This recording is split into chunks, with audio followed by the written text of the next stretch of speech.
Avant, OIM, on faisait les applications, on recevait les gens, les intéressés ici, au consulaire en bas, et la logistique était très compliquée. C'est justement en août de 2015 que je suis arrivé et qu'on a inauguré le centre qui s'appelle le BVAC, c'est le Brazil Visa Application Center.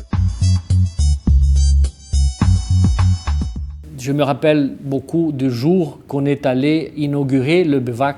Ça coûtait $260, n'est-ce pas, un visa permanent. C'est les $200 qu'il devait payer à l'ambassade et $60 qu'il devait payer à OIM. Après la cérémonie d'inauguration, et je me rappelle qu'un journaliste m'a demandé, ambassadeur, vous ne croyez pas que c'est un peu cher pour un Haïtien de payer $260?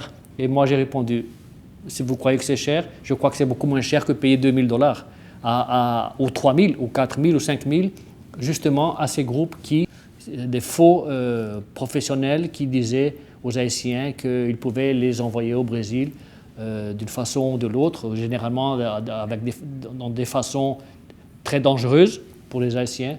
Alors, je crois que dans ce contexte-là, OIM nous a beaucoup aidé les Haïtiens et a beaucoup aidé le gouvernement brésilien pour mettre fin à cette pratique illégale d'envoyer les Haïtiens de façon irrégulière par comme on appelait là, la jungle route, par l'Amérique centrale, et ils étaient soumis à tout type de risques pour leur santé et pour leur vie. Aujourd'hui, on a une communauté haïtienne au Brésil très importante, qu'on estime à plus de 100 000.